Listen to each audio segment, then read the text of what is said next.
Hi, this is Seth Rosenberg of the Seattle Litigation Group, and I'm here again this week to talk about some of the blogs that the attorneys here have written.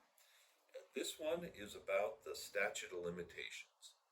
What is a statute of limitations? A statute of limitations is a law that sets a time limit by which parties involved in a dispute must initiate legal proceedings. The timer usually begins to run on the date of an alleged offense, or if the offense is not known to the victim, then the timer may begin to run at the time the victim knows or should have known that they have been harmed.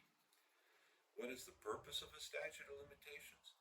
In criminal cases, a statute of limitations' main purpose is to ensure the prompt prosecution of criminal charges and to spare the accused from the burden of having to defend himself against charges for actions that occurred too long ago, where memories have faded or evidence may have been lost.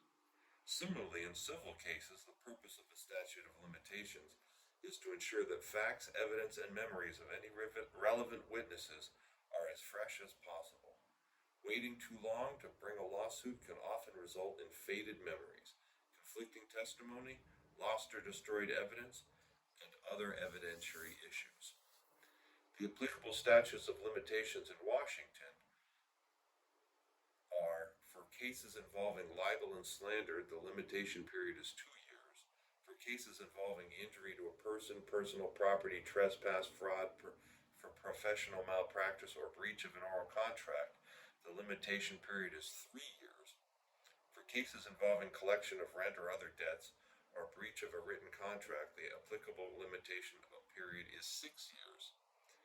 And finally, for collection of judgments, 10 years. However, individuals attempting to collect on judgments may renew their judgments and be granted another 10-year period in which to collect at the discretion of the courts. If you miss the deadline to file your lawsuit, more often than not, missing the statute of limitation means that you are barred from litigating a given matter. Cases filed after the statute of limitations period has expired are usually dismissed by the court as a matter of law. However, under some circumstances, courts may allow cases to proceed even when they are filed beyond the applicable periods. If you have questions about your particular situation, we highly recommend that you consult with an attorney as soon as possible.